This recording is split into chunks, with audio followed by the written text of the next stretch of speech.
Hey, are you a business owner, entrepreneur, or professional? If so, we want you to apply to be a featured guest on our show. My name is Adam Torres, and I host the Mission Matters series of podcasts. I've recorded over 3,000 episodes, and we are just getting started. How do you know if you'd be a good guest to be on the show? Well, only one way to find out, and that's to apply, but I'm going to let you in on a little secret. We want guests that have a story to tell, guests with a brand, a product, or a service that can benefit my audience of listeners. If this sounds like you, go to missionmatters.com and click on Be Our Guest to apply.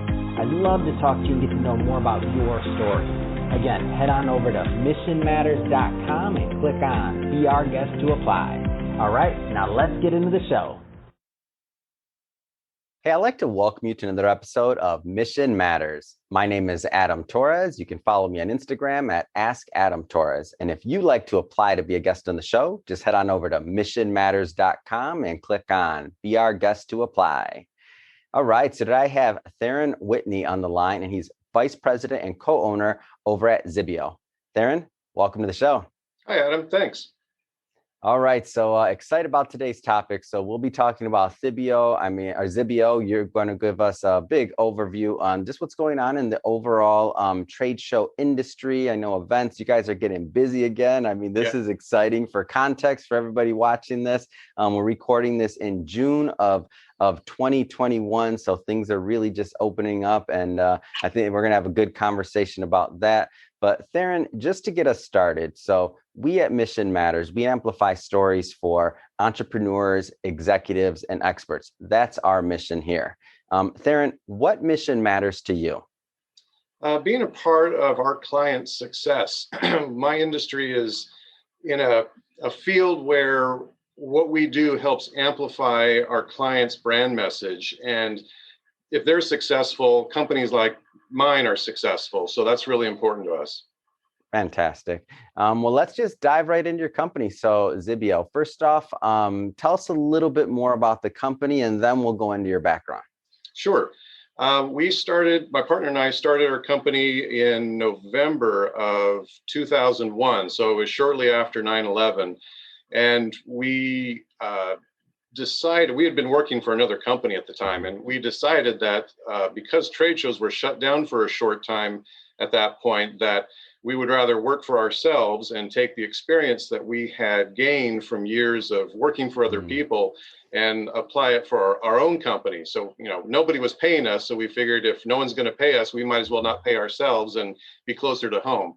But fortunately, in January of 2002, the business started coming back, and we picked the right time to start our company because people needed our services right away, and they were renting booths and they needed help with their trade shows, and we just kind of hit the ground running. That's awesome. So let's go back a little bit. So prior to Xibeo, how did you get started really on this this entrepreneurial journey? What'd that look like? Is this one of your first companies, or did you have more when you were younger? Give us a little bit of that feel. Well, my background was sales. So I started off in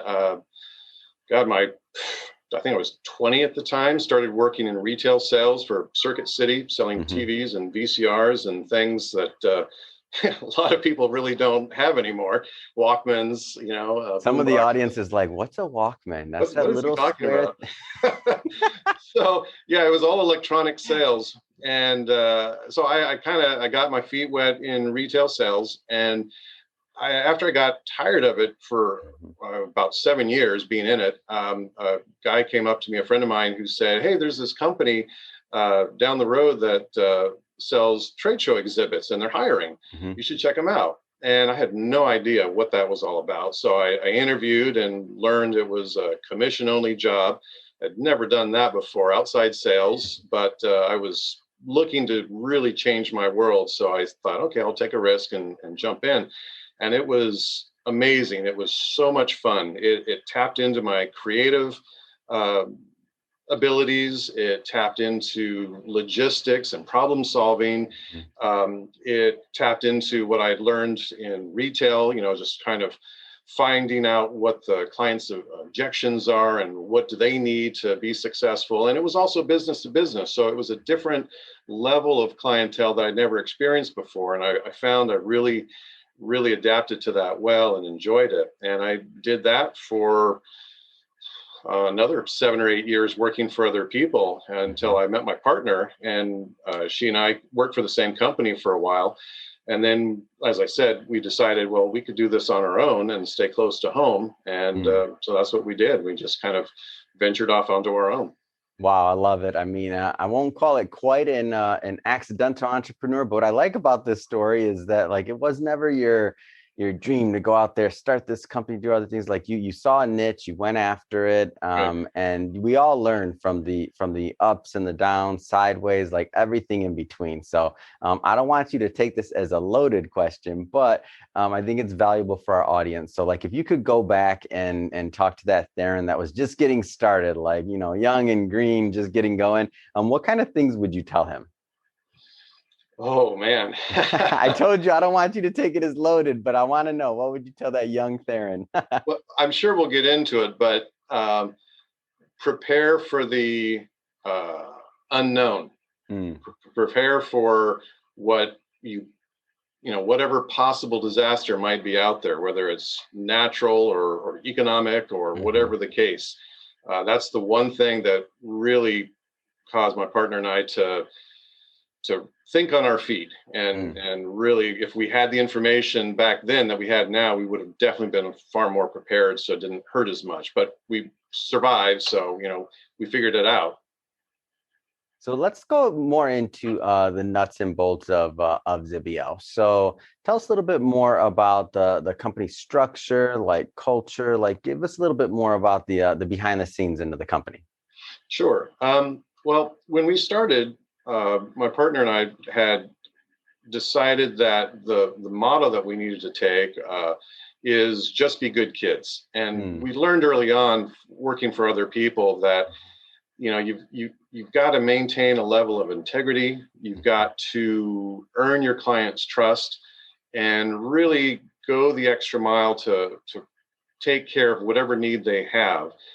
And just be good kids is kind of a motto. It kind of sounds silly, but at the time we were in our early 30s and we were dealing with customers and vendors who were 10, 15, 20 years older than us. So in our eyes, we thought, oh yeah, we're just kids in this. But we also applied it to our company's philosophy and taking care of our employees. And we treated our employees like family and always did what was right for them and for their families.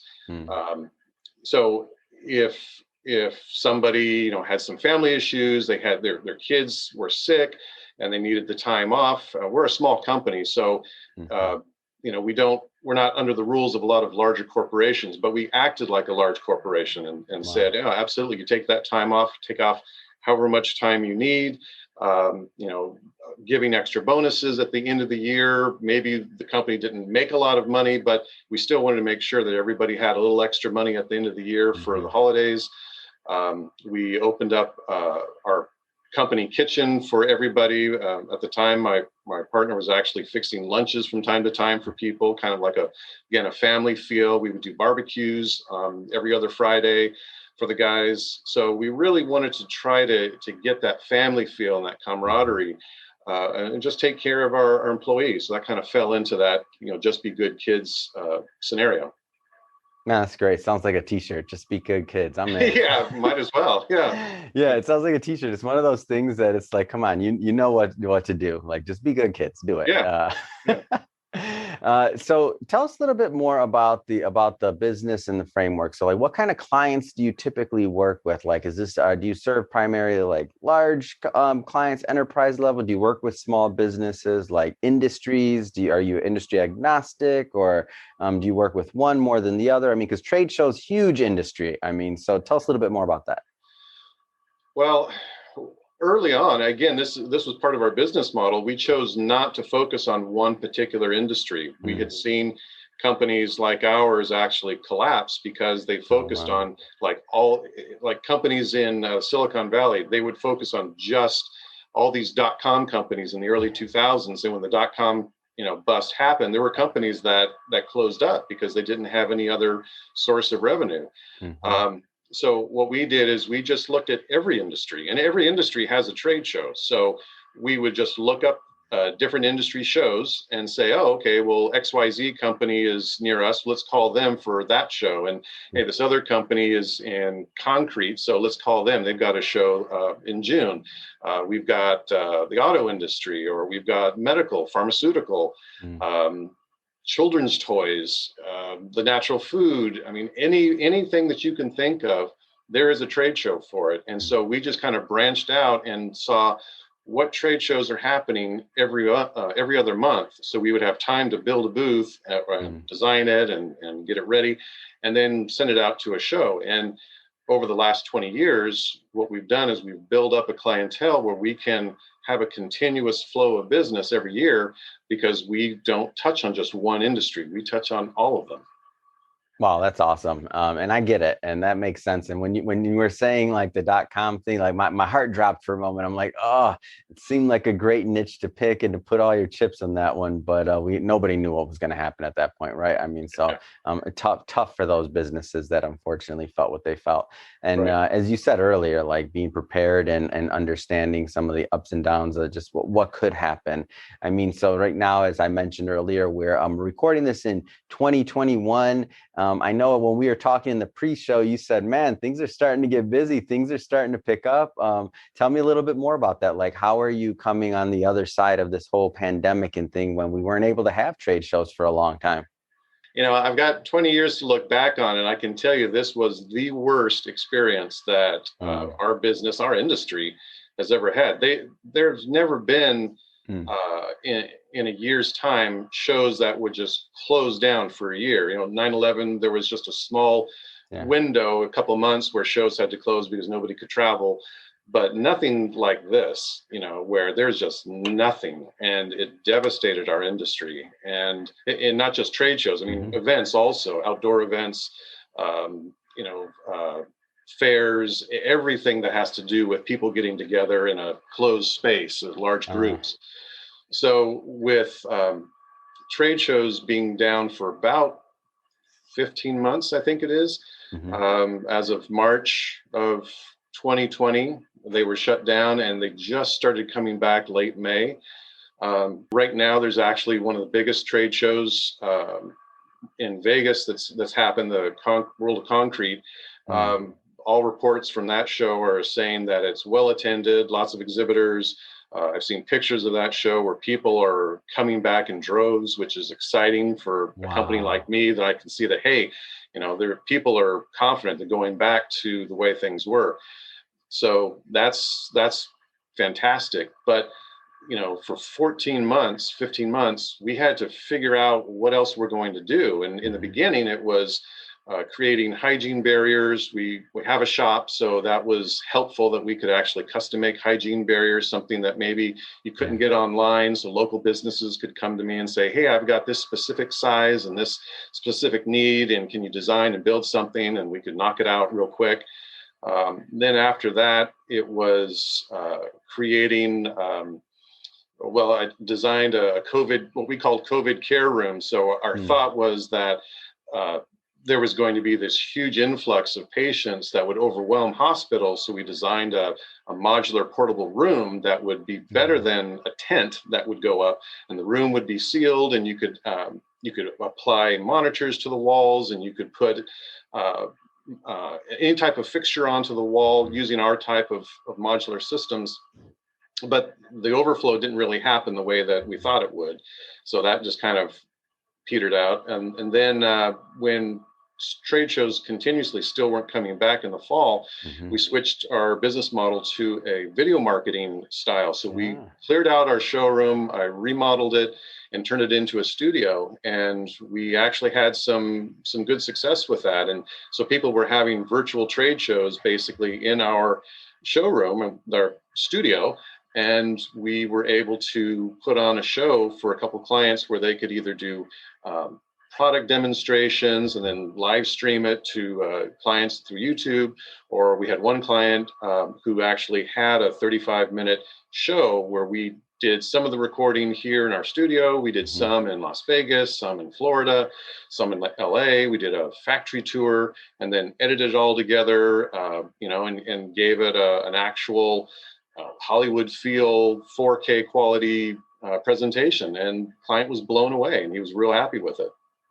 That's absolutely amazing. And a question that I was kind of holding back from when we've talked previously is, in fact, first off, I'm so happy to hear that people attended that concrete show in droves and that it was a big success. Because I mean, this is just great that things you see people going back to normal in terms of wanting to be in public places and together and all these things. I think it's great. That being said, do you think that this is my personal thought is, do you think that the advent or adding the video component to this is just going to enhance the trade show industry overall? Like, do you think there'll be more events or more people will do video? Like, is it expanding the market? Is it kind of, is it going to be the same? Like, what you've been doing this for a long time. I'm just curious to hear your input. Yeah, I think the way it looks like it's going to be, COVID has really caused people in my industry to look at other avenues and how to create a hybrid experience for a brand. And what we're seeing, what Xibeo that is seeing, is that we have customers who are saying, we're going to do this show in September, October, but we may not be able to get all of the customers from Europe or all the customers from Asia to come in. So what if we take your studio Xibeo and we just bring it to the show and do a live presentation from the trade show floor? So that's kind of where we're seeing the trend, where they might do a combination of physical events plus virtual events. And if clients can do that on a scale where it's interesting to their customers and different or unique, that they can tune in, that's even better for them, because they're just expanding their brand awareness. Man, that makes so much sense. A hybrid model makes so much sense. I mean, obviously, we'd like those individuals to be able to fly in from Asia and other places. But if they can't, they still get the information, still make the contacts. And over time, who knows, some may prefer that, and they'll be able to then, in fact, participate in more things where they had to take off more time. Now maybe they can do 2 trade shows or 3 instead of 1 because they only had the travel time for that. So I feel like there's just going to be a lot of possibility going forward. Yeah, there really is. Man, that's awesome. So I have to say, so what's next? What's next for Xibeo? Like what's on the docket? What are the plan? We're end of 2021 coming up, or I should say the next third quarter, fourth quarter coming up. What's next for you? Holding on tight. We just survived a drought, and all indications are we now have a flood coming. So it's exciting. It's incredible, and a little unnerving to see. In October, I would say we've got probably 40 to 50% of our business is going to happen in October. Yeah, and we're normally, that time frame is like 30%, and there is a trade show happening, maybe 1 or 2 trade shows happening every weekend, and they're all huge. And because we've got people who had to move their spring shows into the fall, or there was already a fall show, or it was in the summer and it got bumped to the fall. So we're scrambling to get our staff back. We're scrambling to make sure we've got the inventory for our rental systems, and just reaching out to clients now to say, hey, there's a storm coming and we need to get you handled now and get you off into the advanced warehouse at the show, so you're guaranteed to have something.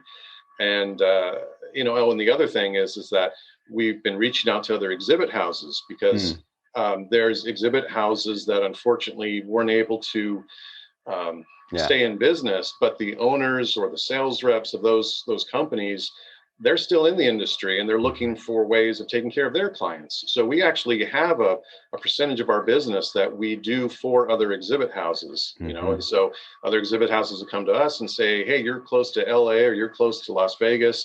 It's easier for me to have my client just rent from you and you take care of all the logistics. So, we work with and partner with several exhibit houses, event marketing companies, and just regular individuals, and help them take care of their clients. Man, this is great. I love it. And I love to see business owners coming together like this, like in finding synergies and finding ways to ultimately take care of their clients and provide value. Really, that's what you're doing across the board. Oh, yeah. Excited about that. So Theron, that being said, if somebody's watching this, so two-part question here, final question. So if somebody's watching this and they want to learn more about Xibeo, number one, how do they do it? Number two, what's typically the right type of person that's a good fit to work with the company? Anybody who's trying to market their company or their brand or their product to other businesses, in most cases, will go to a trade show at some point, because that's the best way to reach big companies, big corporations, the buyers who might be interested in your product. So we've taken care of companies as big as Smuckers to as small as, mom and pop realtor down the street. It really doesn't matter what size a company is. We can still take care of them, and they're going to go from either a 100 square foot booth to 2,000 square feet. We have the capabilities of helping all of those customers and the experience. So there's nothing that we haven't experienced, really, especially after this past year. So I'm confident that no matter what the size of the company is, we can certainly help them. And in that regard, we don't just do trade shows. We've also expanded into commercial interiors and retail design and restaurants. So we build out restaurants. We've built out a salon downtown Ventura. We've done storefronts, window displays in New York City. So we kind of just do it all. If it has anything to do with 3D marketing, branding, we can take care of a client. Fantastic. And so what's the best way for people to follow up? Best way is probably go to our website, www.xibeo.com. Take a look at some of the examples of what we've done, and then just reach out, call us. They can get our phone number on the website. It reaches by email, sales@xibeo.com. And we're pretty responsive. Both my partner and I are dialed into the emails all the time. So as soon as we get some question from a client, we try to respond within 24 hours or less, and start asking questions about what they need when their show is, what's their budget, what are they trying to hope to achieve at the event, or if it's for an interior, what is the concept that you're trying to do, and go from there. Fantastic. Well, Theron, really appreciate you coming on the show today and sharing more about Xibeo and your mission, and happy to bring that mission to my audience and to everyone watching. As always, thank you for tuning in. If you are a first-time viewer, don't forget, hit that subscribe button. We definitely want you to come back and see more great entrepreneurial stories and mission-based businesses. And Theron, thanks again for coming on. It's been a pleasure. Sure. Thank you, Adam. Appreciate it.